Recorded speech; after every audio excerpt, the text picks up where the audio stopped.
নমস্কাৰ ছাত্ৰ বন্ধুসকল তোমালোক সকলোকে আলোচনা একাডেমীলৈ আন্তৰিক স্বাগতম জনাইছো। এই ভিডিঅ' মডিউলটোত আমি তোমালোকৰ লগত ডিসকাশন কৰিম তোমালোকৰ নৱম শ্ৰেণীৰ সমাজ বিজ্ঞান পাঠ্যপুথিৰ ইতিহাস খণ্ডৰ 1 নম্বৰ যেটো চেপ্টাৰ যে ভাৰতবৰ্ষলৈ ইউৰোপীয়সকলৰ আগমন। এই চেপ্টাৰটো তোমালোকৰ যিখিনি এমসিকিউ যিখিনি মাল্টিপল চয়েস কুৱেশ্যনছ আটাইতকৈ ইম্পৰ্টেন্ট হয় মোস্ট ইম্পৰ্টেন্ট এমসিকিউ খিনি তোমালোকৰ লগত এই মডিউলটোত আমি ডিসকাশন কৰিম। ওকে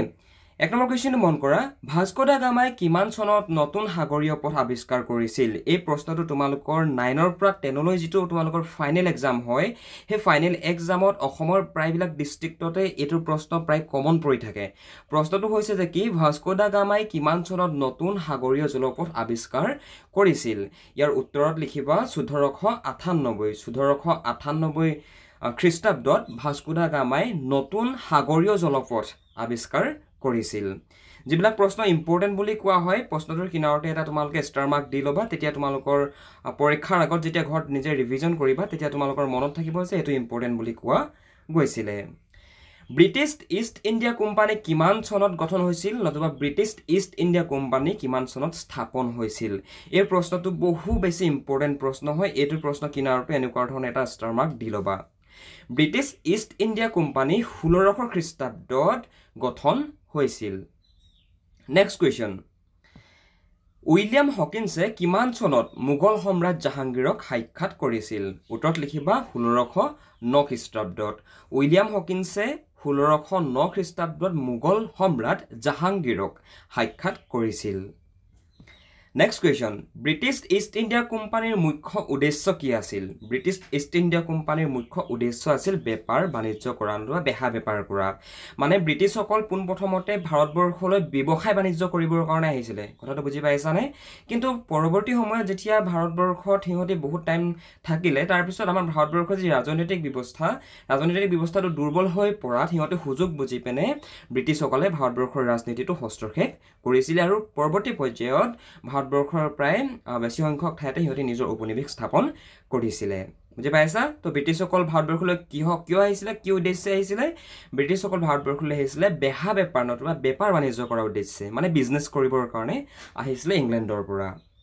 ইতিমধ্যেসকল ক্লাছটোত আগ নবহাৰ আগতে তোমালোকে যদি নৱম শ্ৰেণীত পঢ়ি আছা আৰু যদি তোমালোকে সমাজ বিজ্ঞান বিষয়টো অলপ দুৰ্বল অনুভৱ কৰা তেনেহলে আমি তোমালোকক হেল্প কৰিব পাৰিম। তোমালোকে যদি অনলাইন ভিত্তিত সমাজ বিজ্ঞান বিষয়টো আমাৰ ফালৰ পৰা পঢ়িবলৈ ইচ্ছা কৰা তেনেহলে এই যেটো ফোন নম্বৰ দেখিছা এই ফোন নম্বৰটোত তোমালোকে আমালৈ ফোন কৰি পিনে নিজৰ এডমিশনটো কনফাৰ্ম কৰিব পাৰিবা। আমি তোমালোকৰ সমাজ বিজ্ঞান বিষয়টোৰ প্ৰত্যেকটো পাঠ পঢ়াই দিয়াৰ লগতে প্ৰত্যেকটো পাঠৰ যিবিলাক অন্তৰ্নিহিত ভাৱ অৰ্থাৎ প্ৰত্যেকটো পাঠ পঢ়াই তোমালোকক বুজাই দিয়া হ'ব। লগতে তোমালোকৰ যিসমূহ এমসিকিউ উদয় হয় তোমালোকৰ যিখিনি শৰ্ট কুৱেশ্যনছ যিখিনি লং কুৱেশ্যনছ এভৰিথিং তোমালোকক আমাৰ একাডেমিত শিকাই দিয়া হয়। গতিকে তুমি যদি নৱম শ্ৰেণীত পঢ়ি আছা আৰু যদি সমাজ বিজ্ঞান বিষয়টোত অলপ দুৰ্বল অনুভৱ কৰা তেনেহলে এই ফোন নম্বৰটোত আমালৈ ফোন কৰা নতুবা হোৱাটছএপত মেছেজ কৰা আৰু তোমালোকৰ এডমিশনটো আজি কনফাৰ্ম কৰি লোৱা।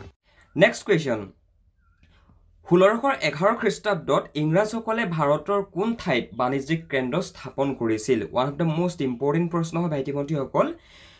1611 খ্ৰীষ্টাব্দত ইংৰাজসকলে ভাৰতৰ মুছলিম পট্টমত ভাৰতবৰ্ষৰ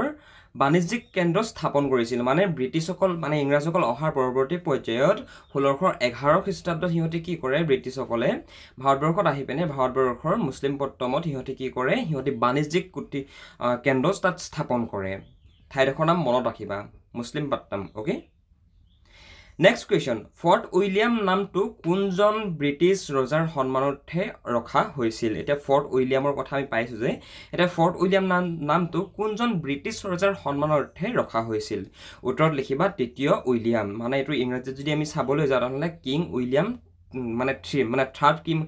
উইলিয়াম এনেকুৱা ধৰণে আমি ক'ব পাৰোঁ নতুবা কিং উইলিয়াম থাৰ্ড আমি এনেকুৱা ধৰণে আমি ক'ব পাৰোঁ। মানে অসমীয়াত ক'বলৈ গ'লে তৃতীয় উইলিয়াম আৰু। নেক্সট কুৱেশ্যন ঐতিহাসিক পলাচী যুদ্ধ কিমান চনত সংঘটিত হৈছিল। One of the most important প্ৰশ্ন হয়। এইটো প্ৰশ্ন তোমালোকৰ HSLC-টো কমন পৰি থাকে। পলাচী যুদ্ধ সংঘটিত হৈছিল 1757 খ্ৰীষ্টাব্দত 1757 হৈছিল পলাচী যুদ্ধ। ওকে বহুতে 18 লিখি দিয়ে 18ত কিন্তু চিপাহী বিদ্ৰোহ হৈছিল মানে 1857 চনত চিপাহী বিদ্ৰোহ হৈছিল আৰু তাৰ 100 বছৰ আগতে মানে 1757 খ্ৰীষ্টাব্দত হৈছিল পলাচী যুদ্ধ বেটেল অফ পলাচী হৈছিল মানে। নেক্সট কুৱেশ্যন ঔপনিৱেশিক ভাৰতৰ ব্ৰিটিছ ৰাজক কেইটা ভাগত বিভক্ত কৰিব পাৰি আমি অলৰেডি তোমালোকৰ লগত কথাখিনি ডিছকাশ্যন কৰি আহিছোঁ ঔপনিৱেশিক ভাৰতবৰ্ষৰ কথা এতিয়া ঔপনিৱেশিক ভাৰতবৰ্ষৰ ব্ৰিটিছ ৰাজক আমি দুটা ভাগত ভাগ কৰিব পাৰোঁ তাৰ মানে ষ্টাৰ্টিঙতে ব্ৰিটিছ ইষ্ট ইণ্ডিয়া কোম্পানীয়ে ভাৰতবৰ্ষত ৰুল কৰিলে ভাৰতবৰ্ষত শাসন কৰিলে আৰু কোম্পানীৰ শাসনৰ পৰৱৰ্তী পৰ্যায়ত ব্ৰিটিছ পাৰ্লিয়ামেণ্ট নতুবা ব্ৰিটিছ ক্ৰাউনে আমাৰ ভাৰতবৰ্ষত মানে শাসন কৰিলে তাৰ মানে কি হ'ল যেতিয়া নেকি চিপাহী বিদ্ৰোহ হ'ল চিপাহী বিদ্ৰোহৰ পৰৱৰ্তী পৰ্যায়ত ভাৰতবৰ্ষত যে ব্ৰিটিছ ইষ্ট ইণ্ডিয়া কোম্পানীৰ যি কণ্ট্ৰল আছিলে যি শাসন আছিলে যি পাৱাৰ আছিলে সেই পাৱাৰ ব্ৰিটিছ ক্ৰাউনে লৈ লয় ব্ৰিটিছ ৰাণীয়ে লৈ লয় গম পালেনে বাৰু ব্ৰিটিছ পাৰ্লিয়ামেণ্টত গুচি যায় তো সেইটো কাৰণে আমি ইয়াত ক'ব পাৰোঁ যে কি ভাৰতবৰ্ষত যেতিয়া ব্ৰিটিছে ঔপনিৱেশিক শাসন স্থাপন কৰি আছিল তেতিয়া সিহঁতি দুটা খণ্ডত সিহঁতি আমাক ৰুল কৰাৰ দৰে হয় এক নম্বৰতে হ'ব মানে কোম্পানীৰ ৰাজ কোম্পানী আমুল আৰু 2 নম্বৰতে ব্ৰিটিছ ক্ৰাউনৰ আমুল অ'কে নেক্সট কুৱেশ্যন ভাৰতবৰ্ষৰ স্বাধীনতা সংগ্ৰামৰ প্ৰথম বৃহৎ আন্দোলনটো কি এই প্ৰশ্নটো বহু বেছি ইম্পৰ্টেণ্ট হয় ভাৰতবৰ্ষৰ স্বাধীনতাৰ সংগ্ৰামৰ ক্ষেত্ৰত যদি আমি চাবলৈ যাওঁ তেনেহ'লে ভাৰতবাসীয়ে কৰা আটাইতকৈ বৃহৎ আটাইতকৈ ডাঙৰ আন্দোলনটোৰ নাম কি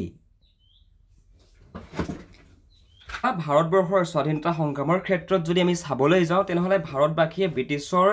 বিৰুদ্ধে কৰা প্ৰথম বৃহৎ আন্দোলনটো আছিল 1857 চনৰ চিপাহী বিদ্ৰোহ মানে তোমালোকৰ পৰীক্ষাত ইয়েৰটো আহিব পাৰে লগতে তোমালোকৰ বিদ্ৰোহটো নামো আহিব পাৰে গতিকে তোমালোকে মনত ৰাখিবা যে চিপাহী বিদ্ৰোহ কিমান চনত হৈছিল চিপাহী বিদ্ৰোহ হৈছিল 1857 চনত আৰু সেই চিপাহী বিদ্ৰোহেই আছিল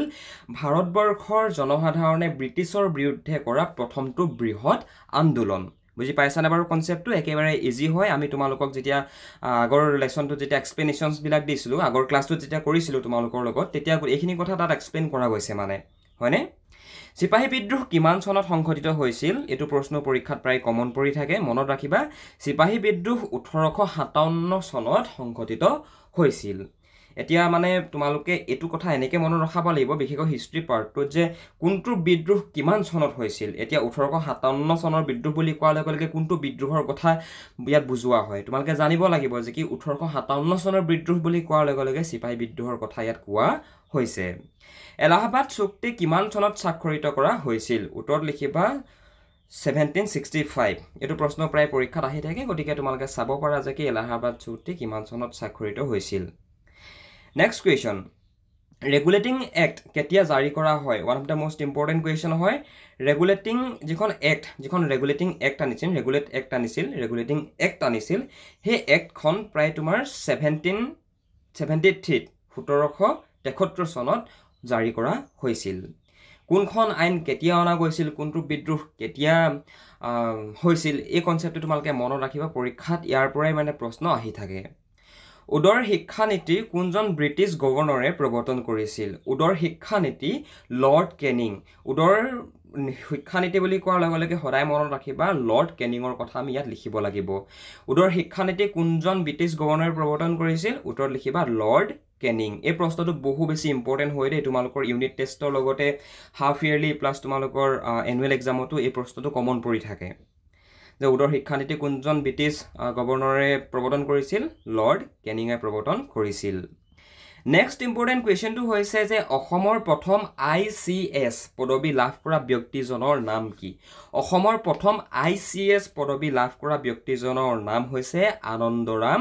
বৰুৱা মনত ৰাখিবা ভাইটি ভণ্টিসকল ইয়াত তোমালোকক যিমান কিটা MCQ দেখুৱা গৈছে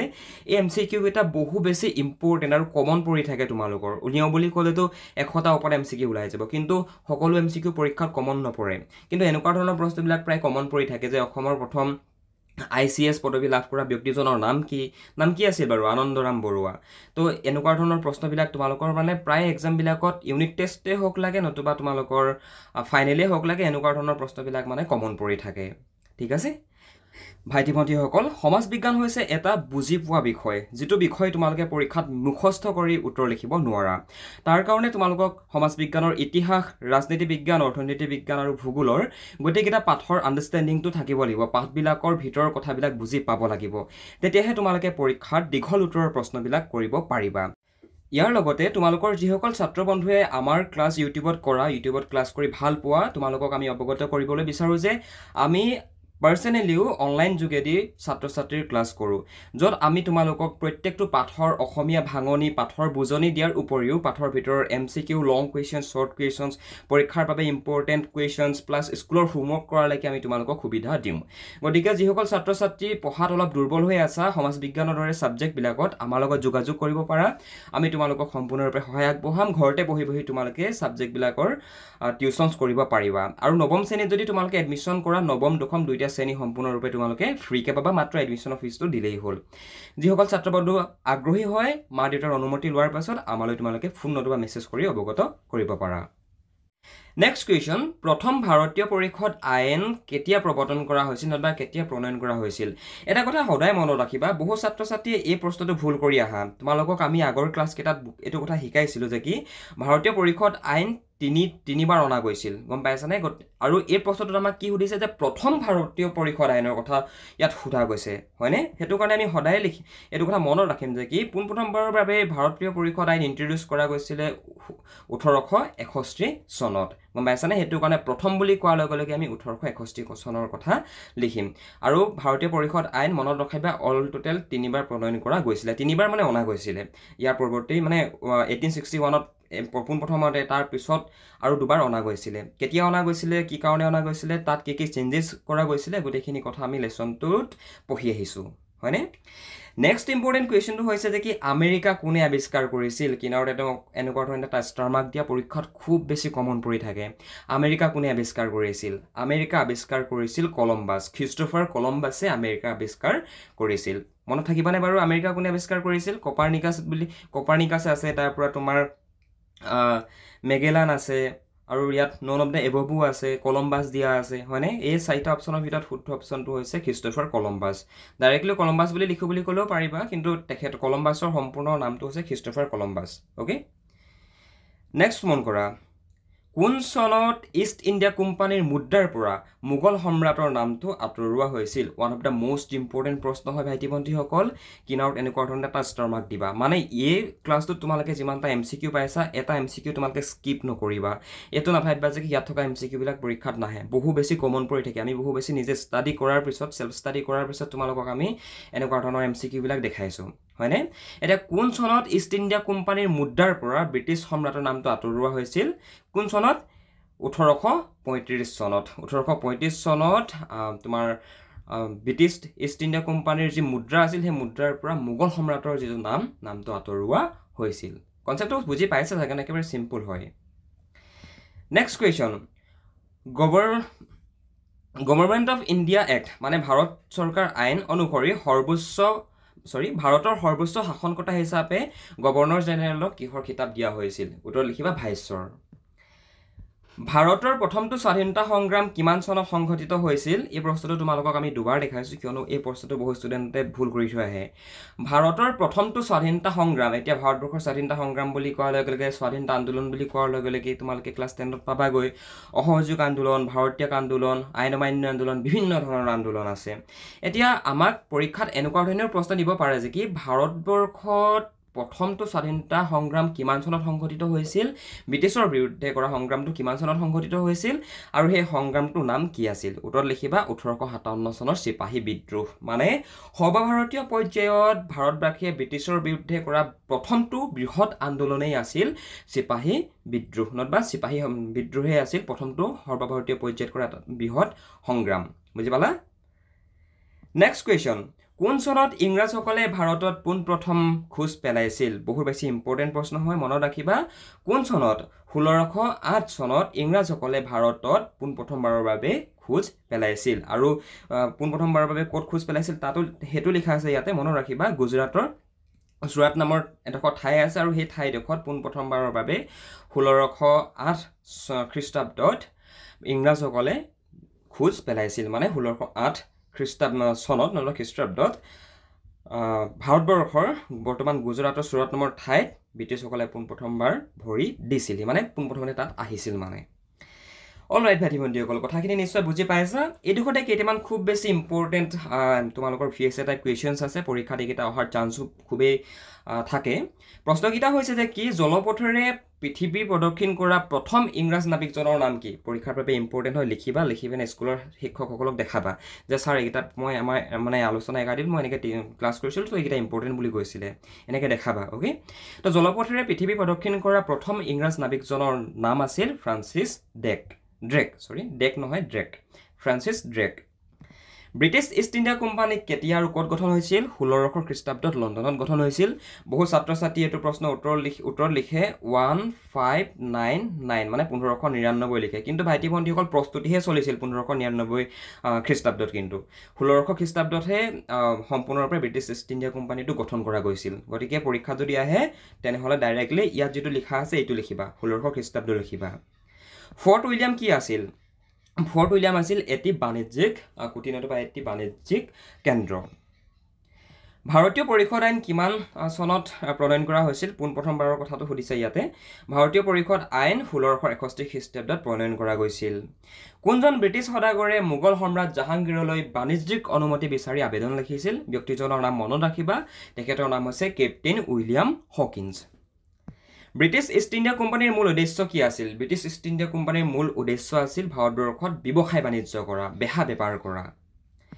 নেক্সট কুৱেশ্যন ইংৰাজসকল ভাৰতলৈ আহোঁতে ভাৰতত কোনজন মোগল সম্ৰাটে শাসন কৰি আছিল এই প্ৰশ্নটো তোমালোকৰ MCQ টাইপ আহিব পাৰে দেই যেতিয়া ব্ৰিটিছসকল নতুবা ইংৰাজসকল ভাৰতবৰ্ষলৈ আহিছিল সেই সময়ত ভাৰতত কোনজন মোগল সম্ৰাটে শাসন কৰি আছিল উত্তৰত লিখিবা জাহাংগীৰৰ কথা নিশ্চয় শুনিছা এই জাহাংগীৰে শাসন কৰাৰ সময়তেই ইংৰাজসকল নতুবা ব্ৰিটিছসকল ভাৰতবৰ্ষলৈ আহিছিল ইংৰাজে ভাৰতৰ ক'ত প্ৰথমে বাণিজ্য কেন্দ্ৰ স্থাপন কৰিছিল উত্তৰত লিখিবা চুৰাটত আৰু এই চুৰাট বৰ্তমান ক'ত আছে গুজৰাটত আছে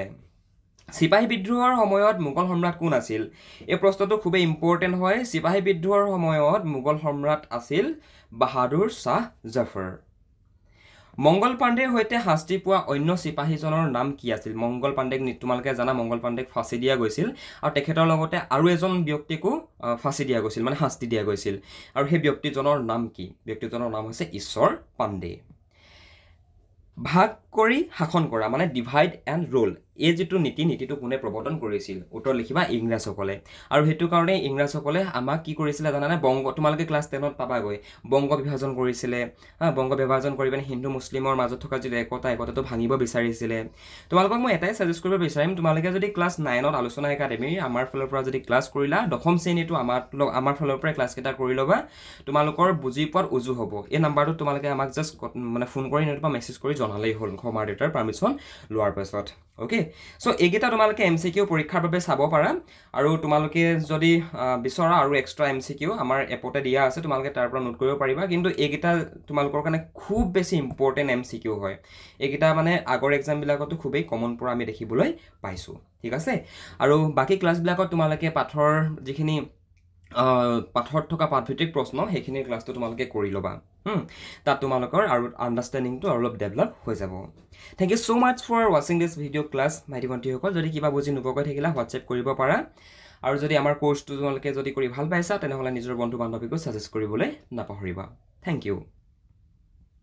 ভাইটি ভণ্টিসকল ক্লাছটোত আগ নপাহোঁতে তোমালোকে যদি ইংৰাজী বিষয়টো যদি বুজি নোপোৱা ইংৰাজী বিষয়টো যদি তোমালোকৰ পৰীক্ষাত সদায় প্ৰত্যেকবাৰতে নম্বৰ কমকৈ আহে তেনেহ'লে তোমালোকে আমাৰ লগত জইন হৈ ল'ব পাৰা তোমালোকক আমি ক্লাছ 9ৰ ষ্টুডেণ্টছখিনিক ইংৰাজী ছাবজেক্টটো আমি এক্সট্ৰাকৈ শিকাওঁ আমাৰ এক্সট্ৰা পাৰ্চনেল অনলাইন কোচিং আছে য'ত আমি তোমালোকক শিকাওঁ তোমালোকৰ কুৱেশ্যন আনচাৰ কেনেকৈ লিখিব লাগিব কেনেকৈ পঢ়িব লাগিব lesson explanation question answer explanation তো সকলো তোমালোকে যদি বিচৰা আমাৰ থ্ৰুৱেদি পঢ়িবৰ কাৰণে তেনেহ'লে পঢ়িব পাৰিবা ইয়াৰ কাৰণে তোমালোকে একো কৰিব দৰকাৰ নাই জাষ্ট ওপৰত দিয়া ফোন নাম্বাৰটোত ফোন কৰা নতুবা ডেছক্ৰিপশ্যনত এখন ফৰ্ম আছে ফৰ্মখন তোমালোকে ফিল আপ কৰি দিবা ওকে তোমালোকক আমি নিজে কণ্টেক্ট কৰি ল'ম